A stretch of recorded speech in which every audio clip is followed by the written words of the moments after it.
Greetings from the Casa de Single Wide News. Leroy, your humble reporter here at your service. We got our sawed-off savior, Dr. Fauci, got him a cool $1 million from the Dan David Prize for being such a great doctor to the United States and the entire world. For over 30 years. One of the first things he is known for was pushing AZT back in the 80s for HIV patients. And he killed about 17,000 of them because he refused to use the less expensive drugs and chose AZT, the most poisonous, dangerous, and expensive drug ever released to U.S. citizens in the history of the country so far. So that's where he started out at. He's praised for that and getting that prize as well. He also, during the current pandemic of the flu virus, he spoke against hydrochloroquine, which now they're saying is a very inexpensive and effective treatment for this disease for many, many people. So don't know how many hundreds of thousands of people died while he was pushing more expensive, less effective treatments. But since Trump recommended it, that was off limits from the World Health Organization and many others until after Potato Brain got elected to the presidency, and then all of a sudden, it's one of the greatest drugs we ever found for treating flu. Funny how that works. All right. Something else good old Dr. Fauci did for us. He sent U.S. money to the Wuhan lab because they kind of gotten on to him about working on a range of function, making viruses more infectious and stuff here in the U.S. UNC Chapel Hill was one of the places they were doing it. But starting back in 2014, those operations moved to Wuhan, China, and for the next 5 years, Fauci made sure that we dumped about $7.4 million into that lab that ended up poisoning the entire world, at least many believe. Okay, let's see. He chose the most inaccurate models to predict the spread of the flu in the United States.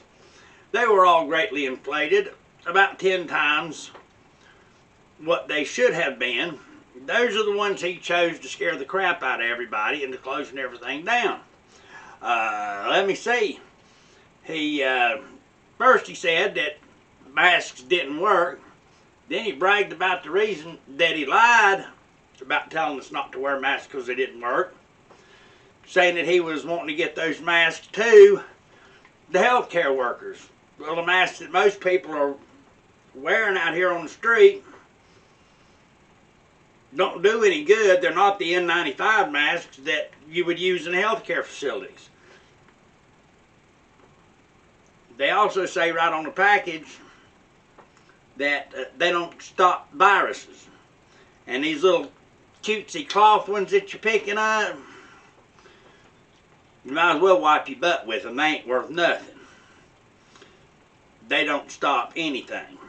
You could be like building a fence to stop a tractor trailer from sliding through sideways, and then driving a little Mini Cooper up to it and expecting it to stop the Mini Cooper. It's not going to happen. No, they're useless. But you keep wearing them, you do what you want. I'll pass. All right, let's see. He said not to open up the schools and wanted all those schools shut down. Kids are suffering, committing suicide, all that kind of stuff. But now he's saying, oh, it's okay to open up the schools And we're in the middle of this so-called second wave that's supposed to be worse than the first one. Well, which is it? Did the kids suddenly become immune? This is science. This is what you're going with. He's still pushing for shutdowns. Got to shut everything down, shut everything down. The World Health Organization and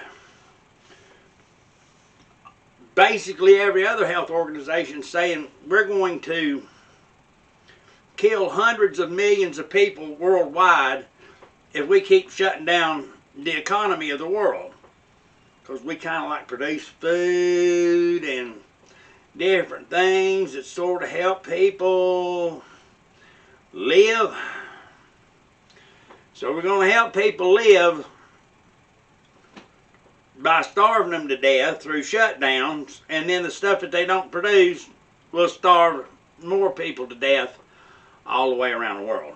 Makes perfect sense to me. Well worth the $1 million for Dr. Fauci. Maybe he's sawed off short because he's a dick and he just ain't got hard yet. Maybe that's it. Anyway, in other news, Beijing Biden, our illustrious thief-in-chief, has said that the slavery in China of the Uyghur Muslims, you know, where they work them in death camps, work them to death, and you want to get close to death, you can scrap them out for spare parts, because people like to have those organ transplants and stuff, and they've just got a readily available source there, but it's part of their culture, according to Biden.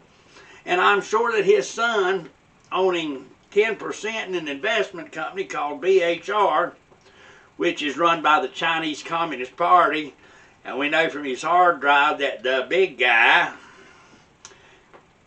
President Potato Brains Joe, gets 10% of the profits off of that. So, I'm sure that's got nothing to do with his decisions. It's all about the culture.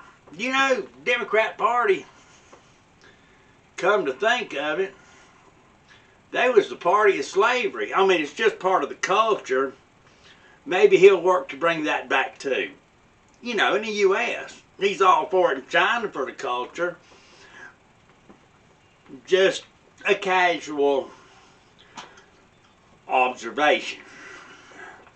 All right, let's see. Gas prices are going through the roof. You may have noticed.